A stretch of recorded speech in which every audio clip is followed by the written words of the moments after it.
Hello everyone, मैं ज्योति पारिक और आपका हमारे महाविद्यालय श्रीमती मोहरी देवी तापड़िया कन्या महाविद्यालय के इस यूट्यूब चैनल पर एक बार फिर से स्वागत है।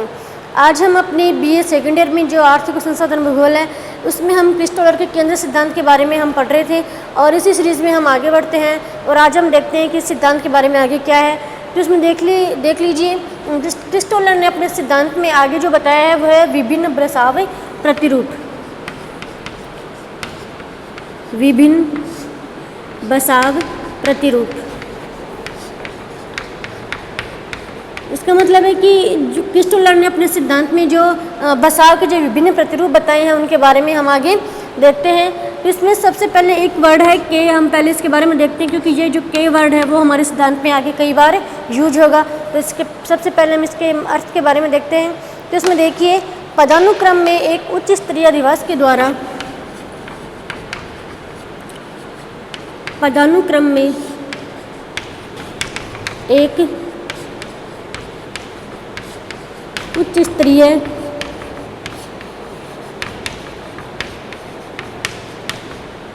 अधिवास के द्वारा, एक अधिवास के द्वारा अगले स्तर के कितने अधिवासों को, अगले स्तर के कितने अधिवासों को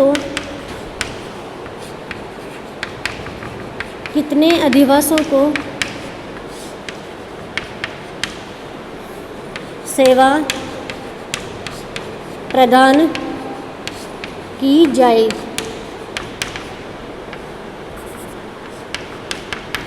तो के का मतलब है कि पदानुक्रम में एक उच्च स्तरीय अधिवास के द्वारा अगले स्तर के कितने अधिवासों को सेवाएं प्रदान की जा रही है, इसके बारे में बताने के लिए हम के वर्ड का यूज करते हैं। जैसे देख लीजिए, जैसे मान लीजिए ये आपकी एक नेशनल कैपिटल है, उसके बाद एक स्टेट कैपिटल है, उसके बाद एक ब्लॉक है और इसके बाद एक विलेज है। इस प्रकार से एक पदानुक्रम बन गया।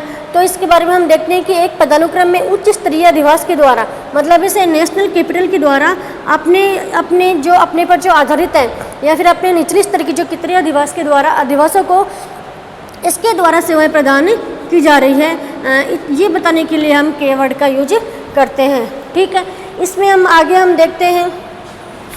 सबसे पहले हमारा जो सिद्धांत है वो है बाजार सिद्धांत। देखिए, बाजार सिद्धांत के अलावा के आधार पर किस प्रकार की व्यवस्था इसमें बननी चाहिए, इसके बारे में हम देखते हैं। बाजार सिद्धांत, ठीक है। इसमें देखिए, जो हमारा के था तो इसमें के इक्वल टू 3 बताया गया है।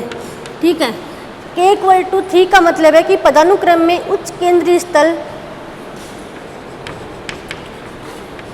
पदानुक्रम में उच्च केंद्रीय स्थल, उच्च केंद्रीय स्थल, पदानुक्रम में उच्च केंद्रीय स्थल अगले केंद्रीय स्थल की 1/3 जनसंख्या को,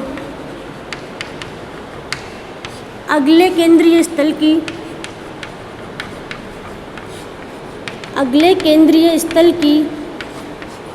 1/3 जनसंख्या को सेवाएं प्रदान करेगा। 1/3 जनसंख्या को सेवाएं प्रदान करेगा।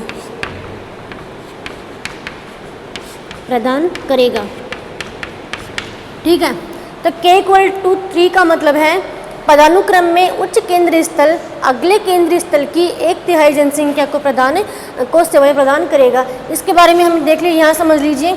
जैसे मान लीजिए ये हमारा एक सेंटर है, ये कि एक केंद्रीय स्थल है। ठीक है, इसके मध्य में एक केंद्रीय स्थल है जो ये है एक नेशनल कैपिटल। ठीक है, और ये एक मध्य में एक नेशनल कैपिटल है और इसके चारों ओर जैसे ये जो है केंद्रीय स्थल है वो है एक स्टेट कैपिटल।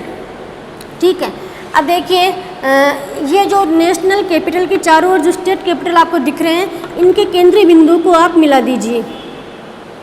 ठीक है, इस प्रकार से इनके केंद्रीय बिंदुओं को हम मिला देते हैं तो इसका देखिए कि ये जो नेशनल कैपिटल है, इस नेशनल कैपिटल का ये जो स्टेट कैपिटल है, इन स्टेट कैपिटल की 1/3 जनसंख्या पर अधिकार हो जाएगा। देखिए इसमें आपको दिख रहा है कि ये पूरा है 1/3, इस प्रकार से इसकी भी 1/3 जनसंख्या पर इस नेशनल कैपिटल का अधिकार हो जाएगा।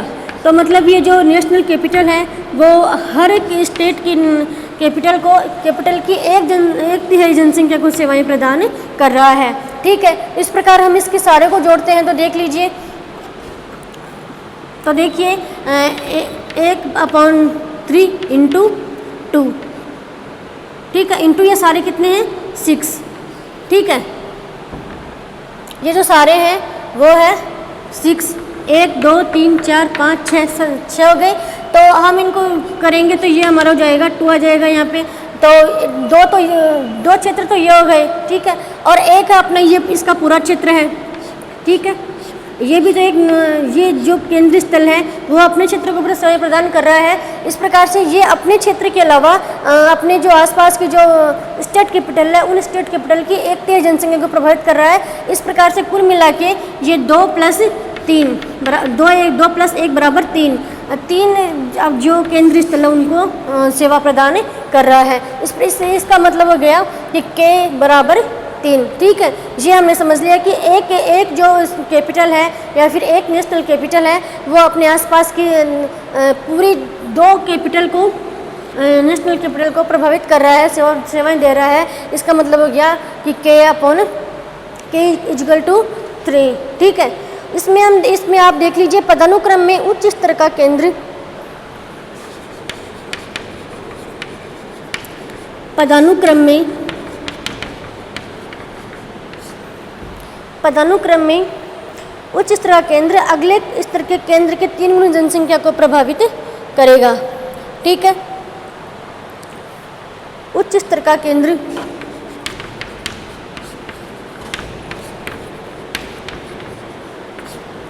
अगले स्तर की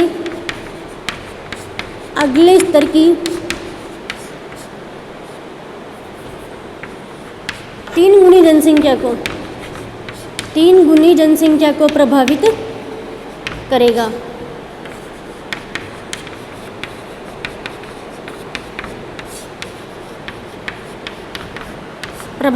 मतलब 3 K = 3 का मतलब हो गया कि पदानुक्रम में उच्च स्तर का केंद्र स्थल अगले स्तर की 3 गुनी जनसंख्या को प्रभावित करेगा। इसके बारे में हमने यहाँ पे अच्छे से समझ लिया है।